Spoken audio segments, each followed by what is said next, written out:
bahwa KPK ini akan tumpang tindih dengan dua lembaga lain, eksplisit, yaitu polisi dan jaksa.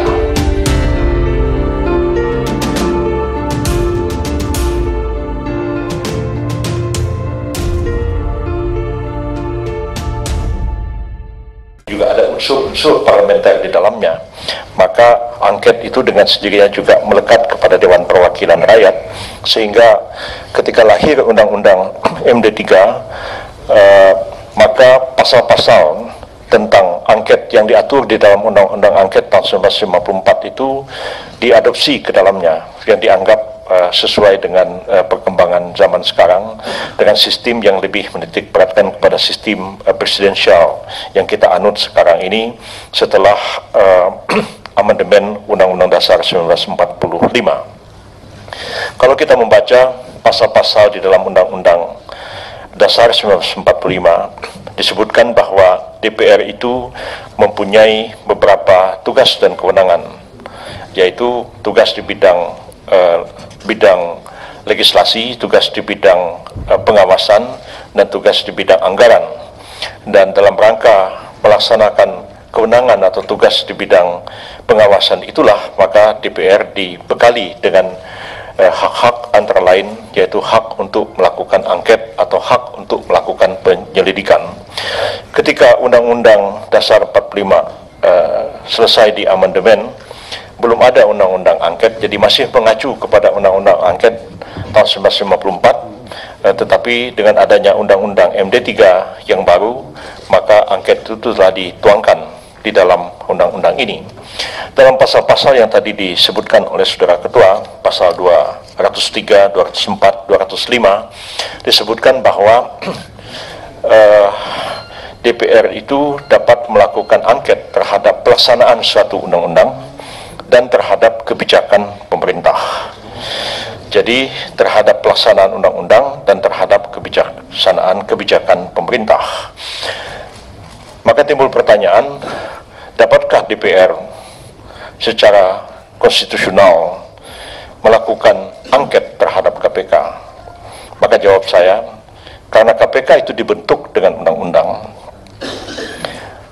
maka untuk mengawasi pelaksanaan undang-undang itu, DPR dapat melakukan angket terhadap KPK. Ya. Apa yang mau diangket itu saya tidak akan jawab, bukan kewenangan saya. Tapi secara hukum tata negara, dapatkah DPR melakukan angket terhadap KPK? Saya mengatakan karena KPK dibentuk dengan undang-undang, maka untuk menyelidiki sejauh mana undang-undang pembentukan KPK itu sudah dilaksanakan di dalam praktik, maka DPR dapat melakukan angket terhadap KPK. Yang kedua, angket dapat dilakukan terhadap kebijakan pemerintah. Ini langsung masuk ke poin kedua yang ditanyakan kepada saya, di manakah ke poin ketiga ini, di manakah kedudukan KPK itu di dalam sistem ketatanegaraan kita ini. Secara umum, organ-organ negara itu dapat dikelompokkan ke dalam 3 bagian. Ini sejak teori klasik dari zaman Montesquieu yang tidak pernah diterapkan dengan konsisten, tapi selalu menjadi acuan pembahasan di bidang ketatanegaraan, yaitu badan yang disebut dengan badan legislatif, badan eksekutif, dan badan yudikatif. Di mana kedudukan KPK ini? Kalau dimasukkan kategori yudikatif, jelas tidak. Ya, dia bukan badan pengadilan yang memeriksa, mengadili, dan memutus satu perkara yang diajukan kepadanya. KPK sama sekali bukan badan yudikatif. Dimasukkan ke dalam kategori badan legislatif juga bukan. KPK tidak memproduk peraturan perundang-undangan yang berlaku di negara ini, kecuali memproduk barangkali peraturan-peraturan internal yang berlaku khusus untuk KPK atau membuat satu peraturan karena perintah atau pendelegasian satu peraturan perundang-undangan yang lebih tinggi. Yang ketiga adalah organ eksekutif. Apakah KPK masuk ke dalam organ eksekutif ini? Jawab saya iya. Ya. Apakah yang menjadi tugas pokok KPK itu? Seperti diamanatkan di dalam Undang-Undang 3199 yang mengatakan dalam waktu 2 tahun paling lambat sesudah berlakunya Undang-Undang 31 tahun 1999 itu sudah dibentuk Komisi Pemberantasan Tindak Pidana Korupsi yang tugasnya adalah untuk melakukan penyelidikan, penyidikan, dan penuntutan perkara-perkara korupsi. Jadi jelas amanat dari pasal 43 Undang-Undang nomor 31 tahun 99 itu menyebutkan dalam waktu tempo 2 tahun sudah harus terbentuk badan yang namanya Komisi Pemberantasan Tindak Pidana Korupsi dengan tugas untuk melakukan penyelidikan, penyidikan, dan penuntutan perkara-perkara korupsi. Tugas penyelidikan, penyidikan, dan penuntutan itu adalah tugas eksekutif, bukan tugas legislatif, bukan tugas yudikatif. Karena itu di dalam seluruh pembahasan rancangan undang-undang tentang pembentukan Komisi Pemberantasan Tindak Pidana Korupsi yang menjadi undang-undang pembentukan KPK itu, baik pada saat dilakukan pemandangan umum oleh fraksi-fraksi pada waktu itu, yang saya dengarkan sendiri di rapat paripurna DPR karena saya mewakili pemerintah pada waktu itu, maupun di dalam pembahasan di tingkat panja dan di tingkat pansus, sampai kepada kata akhir fraksi-fraksi. Yang menjadi kekhawatiran adalah bahwa KPK ini akan tumpang tindih dengan 2 lembaga lain, eksplisit, yaitu polisi dan jaksa. Dan fraksi yang pertama mempersoalkan itu adalah fraksi TNI Polri pada waktu pembahasan ini. Ini gimana? Nanti terjadi tumpang tindih. Nah, kalau tumpang tindihnya itu dengan polisi dengan jaksa, ya jelas tumpang tindih antar organ-organ eksekutif, bukan tumpang tindih antar satu organ negara yang satu legislatif atau yudikatif dengan yang lain. Dan tumpang tindih itu biasanya memang dalam satu organ. Misalnya kasus perceraian, ini kewenangan pengadilan agama, kewenangan pengadilan negeri, bisa tumpang tindih karena dalam satu organ yang sama. Tapi jarang-jarang ada tumpang tindih antara satu kewenangan antar organ eksekutif misalnya dengan organ yudikatif. Itu kecil kemungkinan terjadi kecuali dalam aspek-aspek tertentu yang dibenarkan oleh undang-undang dasar. Misalnya presiden bisa membuat peraturan pemerintah untuk melaksanakan undang-undang dan sebagainya. Jadi kekhawatiran yang ada pada waktu itu adalah kekhawatiran adanya overlapping antara KPK dengan jaksa dengan kepolisian. Dan karena itulah berulang-ulang saya pada waktu itu menjawab pemandangan umum fraksi-fraksi maupun di dalam pembahasan RUU ini maupun di dalam sambutan pemerintah sesudah disahkan undang-undang KPK pada waktu itu, bahwa overlapping itu tidak akan terjadi oleh karena KPK ini ya dia melakukan tugas-tugas di bidang penyelidikan, penyidikan dan penuntutan, tetapi dengan syarat-syarat tertentu, yaitu yang disidik itu adalah penyelenggara negara, kemudian yang kedua kerugian negaranya di atas 1 miliar, dan yang ketiga sebentar dulu lupa lagi deh. Yang ketiga, perkara itu menarik perhatian masyarakat. Ya, Jadi bukan perkara itu orang nggak tahu, tapi disidik lalu menjadi menarik perhatian masyarakat. Itu bukan begitu. Memang perkara itu sendiri sudah menarik perhatian masyarakat, tapi kemudian polisi atau jaksa tidak melakukan langkah penegakan hukum. Nah, dia kemudian KPK lah yang berwenang melakukan penyelidikan dan penyidikan. Jadi dengan 3 pembatasan itu, overlapping itu diharapkan tidak akan terjadi. Nah, inilah pikiran kita pada waktu itu dalam membentuk undang-undang, bahwa bagaimana pelaksanaannya. Nah, itu tugas panitia angket inilah untuk melakukan penyelidikan benar atau tidaknya ya. Itu saya tidak masuk ke bidang itu. Jadi inilah yang saya katakan bahwa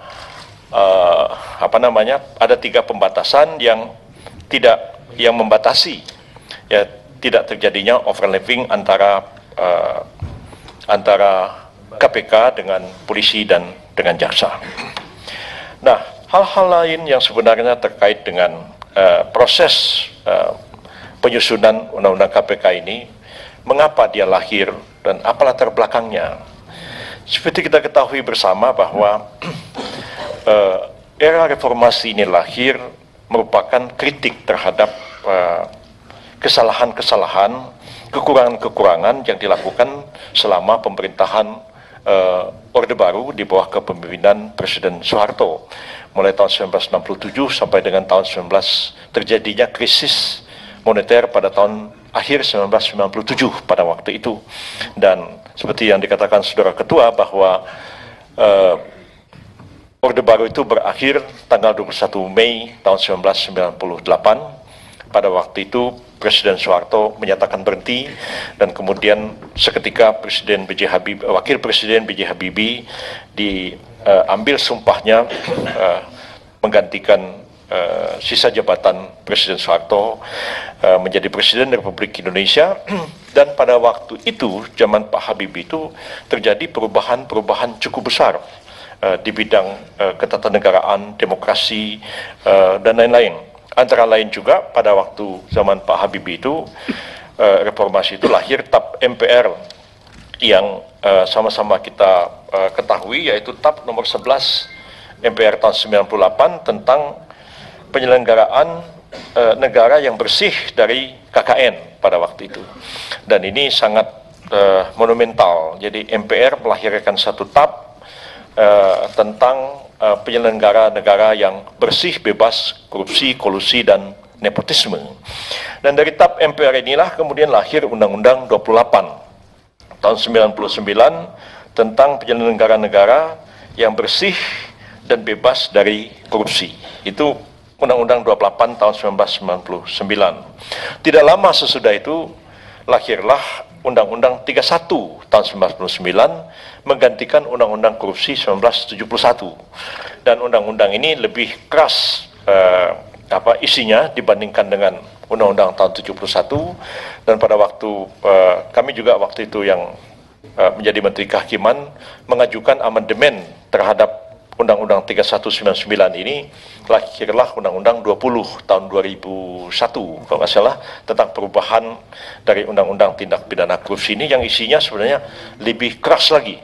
Kemudian lahirlah Undang-Undang tentang KPK ini yang didasarkan tidak saja kepada TAP 11 MPR, kepada Undang-Undang 28 tentang penyelenggara negara yang bebas korupsi, tapi juga didasarkan pada amanat dari pasal 43 Undang-Undang 31 tahun 1999 bahwa dalam kurun waktu 2 tahun paling lambat sudah harus dibentuk KPK, dan Undang-Undang 3199 itu disahkan oleh Presiden Habibie pada tanggal 16 Agustus tahun 1999, dan baru tanggal 5 Juni 2001 di bawah Presiden Abdul Rahman Wahid pada waktu itu memerintahkan kami untuk mempercepat penyiapan rancangan undang-undang tentang tindak pidana korupsi ini. Dan akhirnya tanggal 5 Juni 2001 dengan ampres disampaikan kepada DPR dan kami pada waktu itu ditunjuk untuk mewakili pemerintah membahas rancangan undang-undang ini sampai selesai. Jadi spirit pada waktu itu memang tinggi sekali, spirit untuk membentuk satu pemerintahan yang bersih dan bebas dari KKN itu. Undang-undang tindak pidana korupsinya dibuat lebih keras, 3199, lebih keras lagi dengan amandemen 20 tahun 2001, dan kemudian dibentuk KPK. Sesudah itu juga kami mengajukan rancangan undang-undang tentang tindak pidana pencucian uang ke DPRD ini, dan segala macam. Itu perangkat-perangkat yang kita buat pada waktu itu dengan kecepatan yang luar biasa. Kerjasama pemerintah dan DPR melahirkan begitu banyak undang-undang, membangun sebuah sistem untuk memberantas korupsi ini yang sampai sekarang boleh dikatakan itu belum ada yang berubah, ya. Kecuali undang-undang tindak pidana pencucian uang, itu sudah berapa kali mengalami proses amandemen. Yang lain itu masih tetap seperti itu. Nah, kita menyebut bahwa tindak pidana korupsi ini merupakan satu kejahatan yang serius.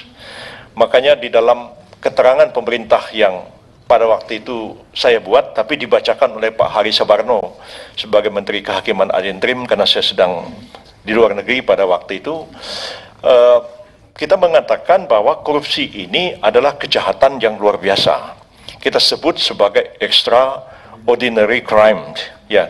Walaupun ini tidak mengacu kepada Statuta Roma, ya, atau mengacu kepada berbagai konvensi dari PBB tentang apa yang dimaksud dengan crimes against humanity, atau apa yang dimaksud dengan serious crime ataupun extraordinary crime itu. Sebab konsekuensinya kalau kita mengatakan ini adalah extraordinary crime, dia bisa berlaku surut ke belakang.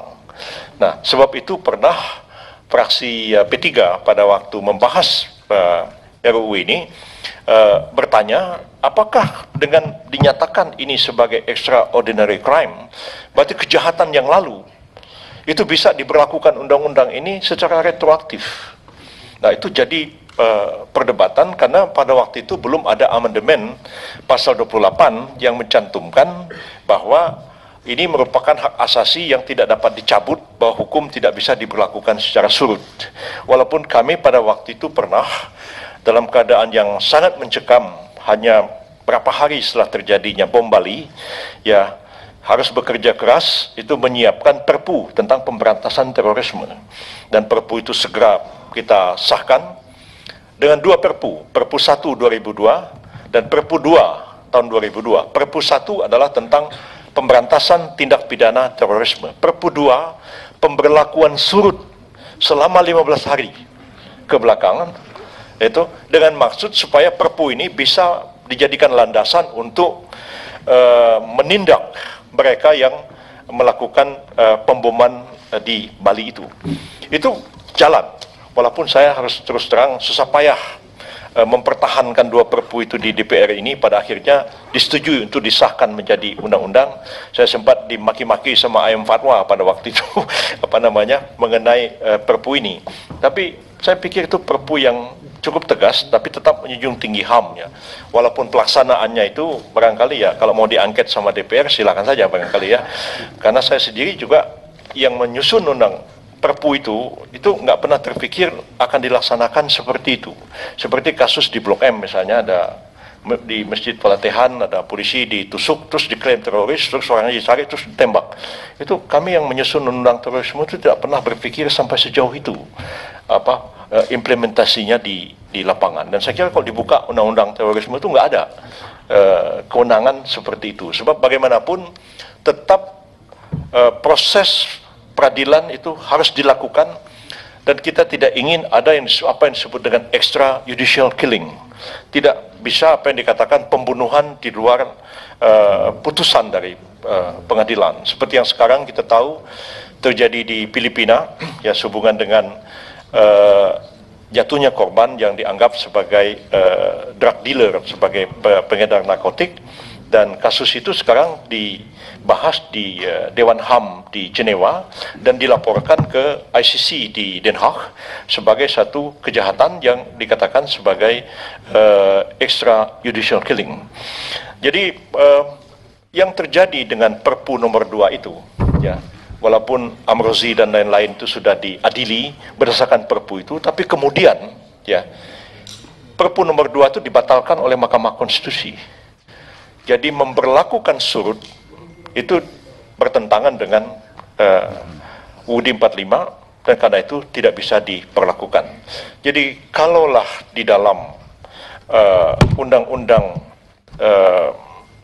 KPK ini disebutkan bahwa korupsi itu merupakan extraordinary crime, itu sebenarnya persepsi kita, tapi tidak mengacu kepada hukum pidana internasional. Sebab kalau mengacu kepada Statuta Roma, dia bisa diperlakukan secara retroaktif. Dan saya kira Statuta Roma pun itu ada restriksi dengan pasal 28 UUD 45 yang mengatakan bahwa orang tidak bisa dituntut dengan hukum pidana yang berlaku surut dalam keadaan apapun. Dan itu absolut, ya, katanya. Mungkin juga karena di dalam Quran pun dikatakan begitu juga, ya.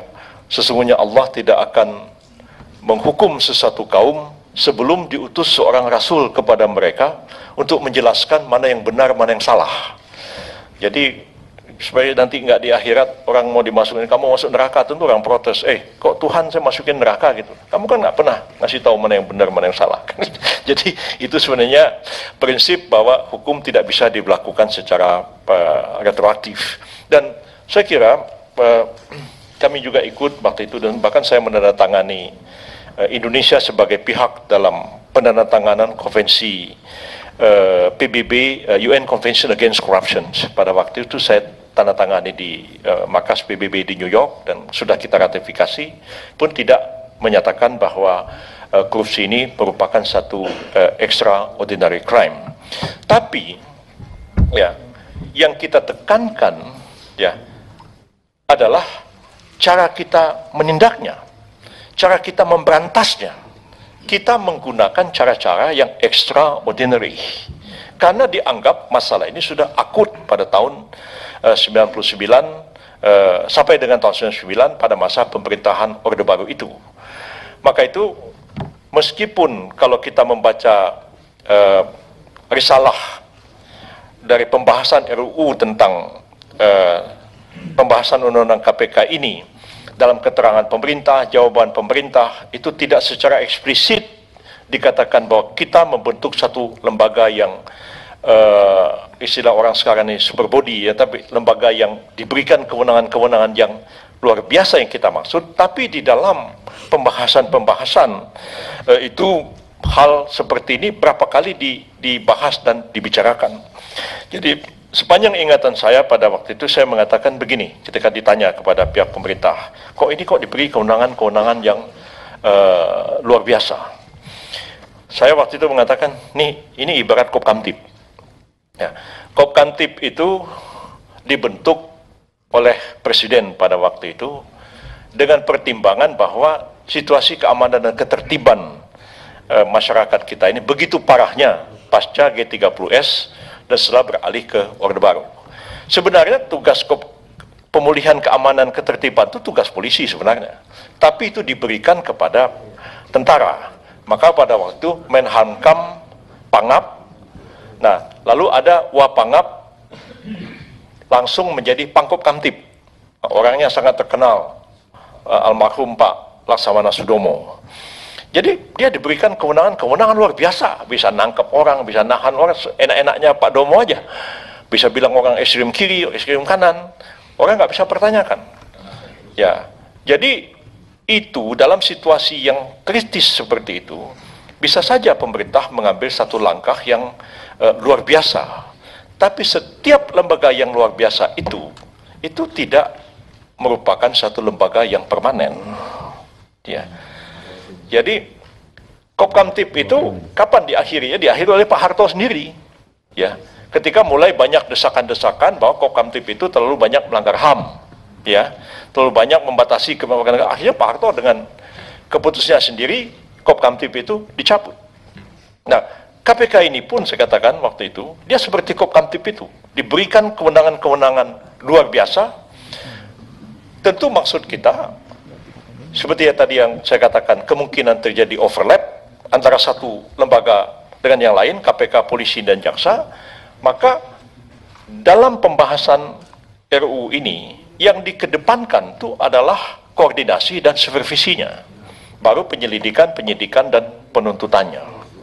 Nah, jadi itu sebenarnya arah awalnya seperti itu. Karena dia melakukan supervisi, dia melakukan koordinasi dengan maksud supaya memperkuat polisi dan memperkuat jaksa. Kalau polisi jaksa sudah kuat, keadaan sudah normal, lembaga ini ya terserah. Seperti Kopkamtib, ya Pak Harto yang bentuk, Pak Harto mengatakan nggak perlu lagi Kopkamtib, dia bubarin sendiri. Tapi karena KPK itu dibentuk dengan undang-undang, ya terserah DPR sama Presiden, apakah ke lembaga ini mau dilanjutkan atau tidak, itu saya tidak mencampuri urusan itu. Jadi dari segi hukum tata negara, ya seperti inilah keadaannya. Nah, jadi itu udah persoalan pertimbangan politik, apakah perlu dicabut atau tidak, perlu diperpanjang, perlu sampai kapan. Tapi substansi dari satu lembaga yang dibentuk dalam keadaan yang serius darurat seperti itu, diberikan kewenangan-kewenangan yang luar biasa, dia bukan merupakan satu lembaga yang permanen, dilihat dari segi hukum tata negara kita. Nah, jadi kewenangan-kewenangan yang diberikan kepada KPK itu tetap mengacu kepada KUHP. Itu jelas, baik dalam Undang-Undang 3199 maupun di dalam Undang-Undang KPK itu sendiri, bahwa dalam menjalankan tugas-tugas penyelidikan, penyidikan, dan penuntutan, ya berlaku Kitab Undang-Undang Hukum Acara Pidana, kecuali ditentukan lain di dalam undang-undang ini. Makanya yang salah satu hal yang menjadi perdebatan sangat panjang pada waktu itu di DPR ini mengenai tidak adanya SP3 pada waktu itu. Ya kalau mengacu pada KUHP, ya ada SP3. Tapi dalam Undang-Undang KPK tidak ada SP3. Ya. Dan itu yang menjadi juga perdebatan sekarang ini. Kalau tidak dikeluarkan SP3, terus bagaimana? Apakah sudah ada perkara-perkara yang selama adanya KPK sudah ditetapkan tersangka, SP3 tidak, tapi diajukan ke pengadilan juga tidak? Nah, itu bukan urusan saya, itu urusan panitia angket lah. Ya. Ya, jadi untuk mengetahui hal itu, ya ada atau tidaknya saya nggak tahu. Jadi KPK angket lah yang nanti akan menyelidiki soal ini. Nah, jadi kewenangan-kewenangan yang luar biasa itu memang harapan kita dalam waktu yang tidak terlalu lama, maka korupsi ini sudah bisa diatasi, sudah bisa ditekan seminimal mungkin. Keadaan sudah normal, lalu dikembalikan lagi kepada polisi dan kepada jaksa. Ya, walaupun dulu semangatnya itu mulanya semua yang korupsi mau diserahkan kepada KPK aja. Jadi nggak lagi ditangani polisi, ditangani oleh jaksa. Tapi ya perdebatan-perdebatan di DPR pada waktu itu akhirnya tetap ada kewenangan itu diberikan kepada polisi dan kepada jaksa, tapi ada kewenangan yang menjadi porsi KPK dengan persyaratan-persyaratan yang ditetapkan di dalam undang-undang itu sendiri.